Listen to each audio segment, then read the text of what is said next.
Bismillahirrahmanirrahim. Assalamualaikum warahmatullahi wabarakatuh.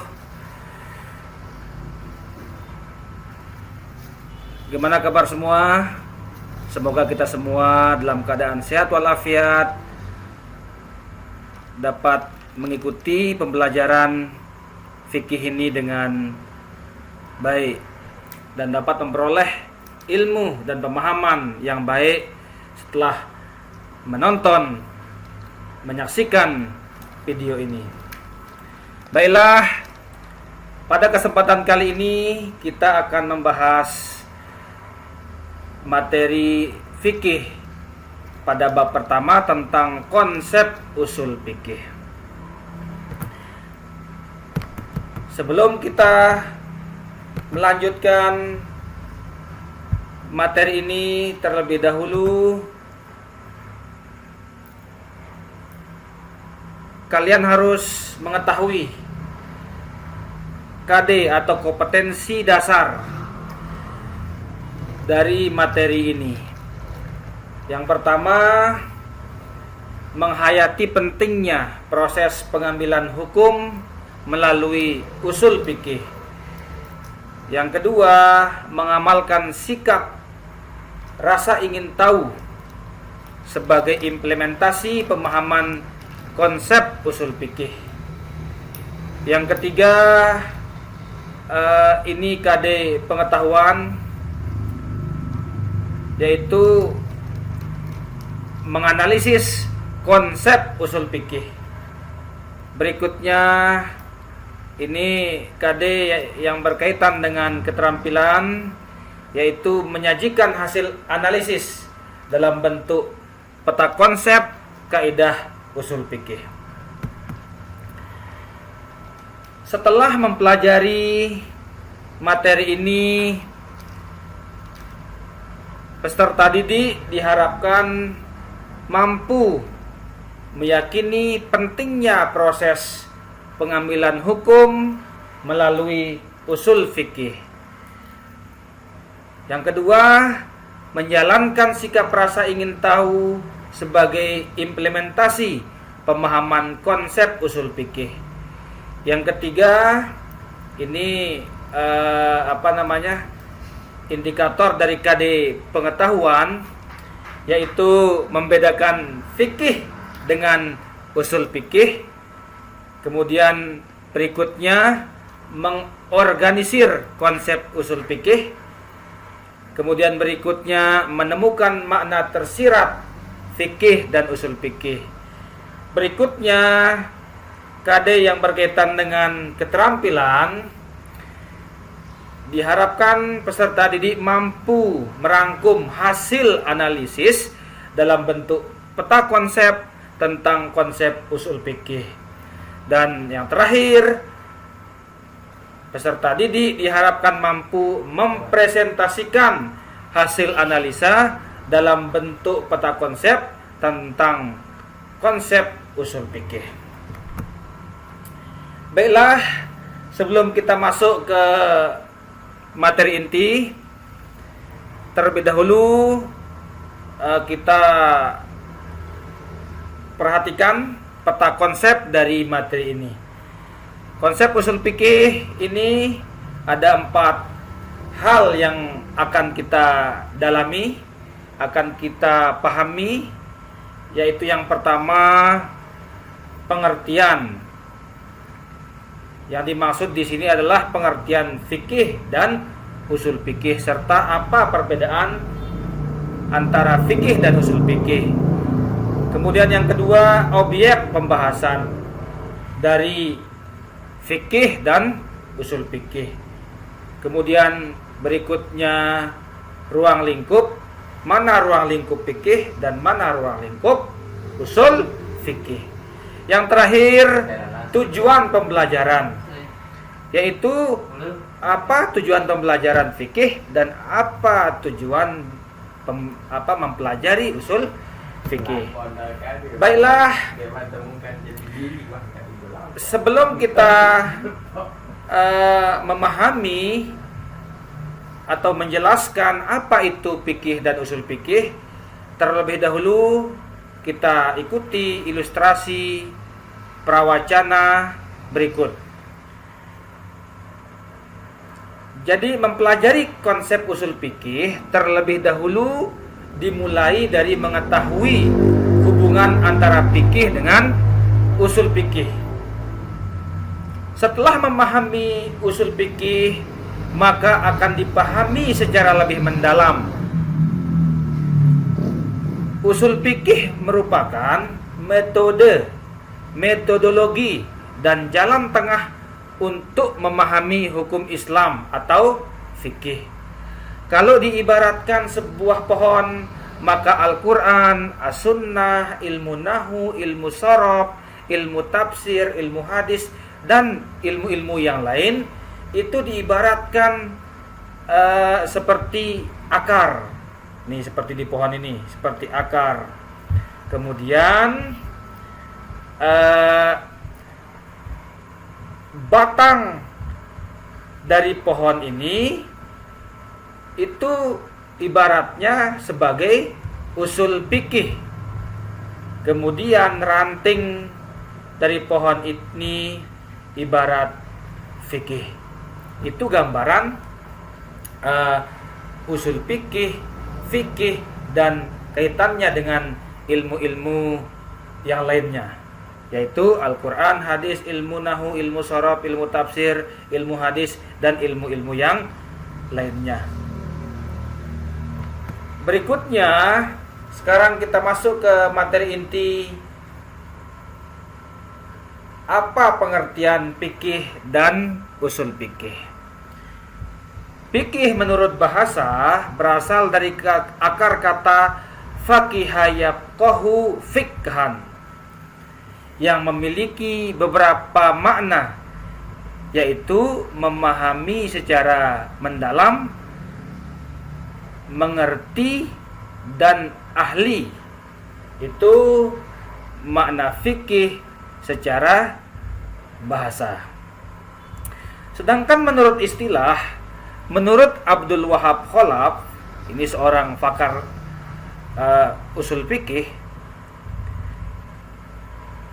beliau menyebutkan al-fiqhu huwa majmu'atul ahkamis syar'iyyati al-amaliyati al-mustafadu min adillatiha at-tafsiliyah. Fikih adalah kumpulan, ini majmu'atun, itu kumpulan ketetapan atau kompilasi ketetapan hukum syara yang berkenaan dengan perbuatan manusia yang diambil dari dalil-dalilnya yang jelas dan terperinci. Itu pengertian fikih menurut istilah menurut Abdul Wahab Khalaf. Jadi kompilasi kumpulan hukum syara yang berkaitan dengan perbuatan orang-orang yang mukallaf, orang-orang yang sudah balik, dan orang-orang yang berakal, yang diambil dari dalil-dalil yang terperinci, yang sudah dihasilkan dari metodologi-metodologi penetapan hukum. Nah, sedangkan usul fikih ditinjau dari segi bahasa terdiri dari dua suku kata, yaitu kata usul dan kata fikih. Kata usul bentuk jamak dari kata al-aslu, yang berarti sesuatu yang menjadi landasan atau pondasi bagi yang lainnya. Jadi sesuatu itu dibangun di atasnya, ya, dibangun di atasnya sesuatu atau hukum-hukum. Itu al-aslu. Sedangkan menurut istilah, usul fikih adalah usulul fikhi hiyal qawaidul kulliyatu allati yatawassalu biha ila fahmi nususil kitabi wa sunnah. Usul fikih adalah kaedah-kaedah kulliyah, kaedah-kaedah umum yang digunakan oleh seorang mujtahid. Mujtahid itu orang yang berusaha menggunakan akal pikirnya untuk memutuskan, memikirkan suatu hukum. Itu mujtahid, orang yang berpikir, mendayagunakan hati, akal, pikirannya untuk memutuskan suatu hukum. Nah, untuk memahami nas Alkitab dan as-sunnah, itu pengertian usul fikih menurut istilah, kaidah-kaidah umum atau kaidah-kaidah kulliyah yang digunakan oleh seorang mujtahid untuk memahami nas Alkitab dan as-sunnah.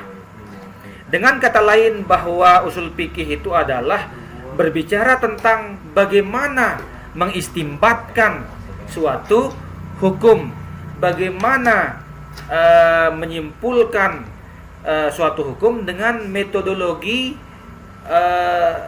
yang digunakan oleh para ahlinya.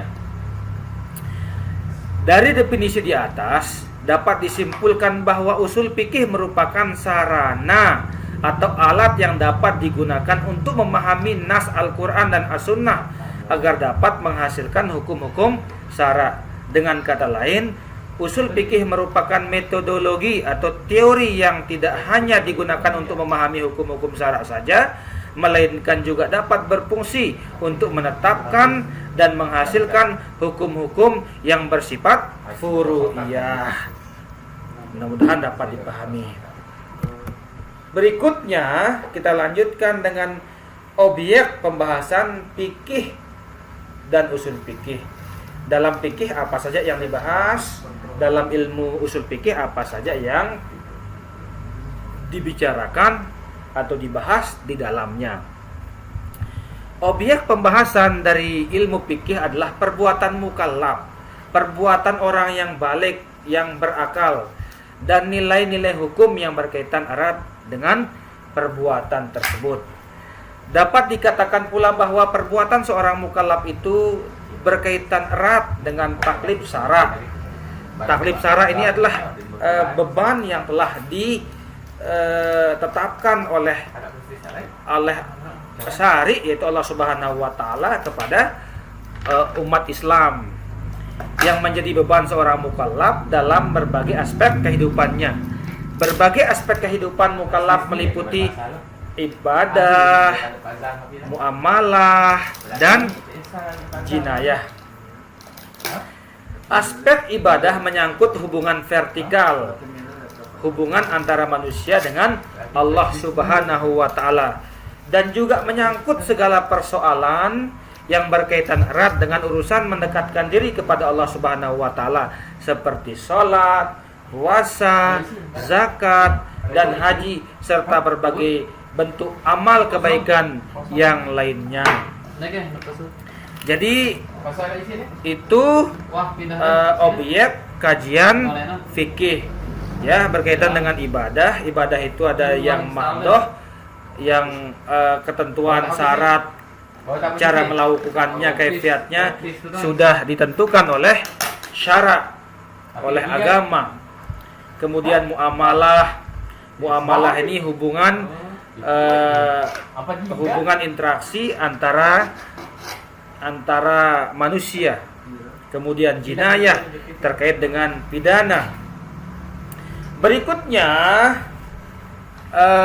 adalah meliputi aspek muamalah yang terkait dengan interaksi sama manusia, seperti hal-hal yang terkait dengan harta, jual beli, sewa menyewa, pinjam meminjam, titipan sirkah, siasah, dan lain sebagainya. Selanjutnya dalam ilmu fikih dibahas juga permasalahan ukubah yang berkaitan dengan tindak pidana dan kejahatan serta sanksi-sanksinya, seperti pembunuhan, pencurian, perampokan, penganiayaan, dan lain sebagainya. Adapun objek pembahasan usul fikih itu berhubungan dengan teks-teks hadis, ayat Al-Quran, ya, dan metodologi, cara mengistimbatkan hukum dan lain sebagainya. Berikutnya yang terakhir, tujuan mempelajari fikih dan usul fikih. Tujuan mempelajari fikih yaitu untuk menerapkan hukum-hukum syariat Islam terhadap perbuatan dan ucapan manusia, seperti rujukan seorang hakim dalam keputusannya, rujukan seorang mufti dalam fatwanya, dan rujukan seorang mukallaf untuk mengetahui hukum syariat dalam ucapan dan perbuatannya. Jadi lebih jelasnya bahwasanya tujuan mempelajari fikih itu agar kita mengetahui hukum-hukum syariat yang telah ditetapkan oleh Allah Subhanahu wa taala kepada kita, baik baik berupa ucapan, perbuatan, tingkah laku, dan lain sebagainya. Berikutnya yang terakhir, tujuan mempelajari usul fikih ialah untuk menerapkan kaedah-kaedah dan pembahasannya terhadap dalil-dalil terperinci untuk mendatangkan hukum syariat Islam yang diambil dari dalil-dalil tersebut. Ya, yang diambil dari dalil-dalil tersebut. Dengan kata lain, untuk bagaimana kita memahami kaedah-kaedah dalam mengistimbatkan atau menyimpulkan suatu hukum dari nas-nas atau dalil-dalil yang masih bersifat umum. Nah, demikian materi konsep usul fikih ini. Semoga ada manfaatnya. Mohon maaf bila ada kekurangan. Terima kasih. Wassalamualaikum warahmatullahi wabarakatuh.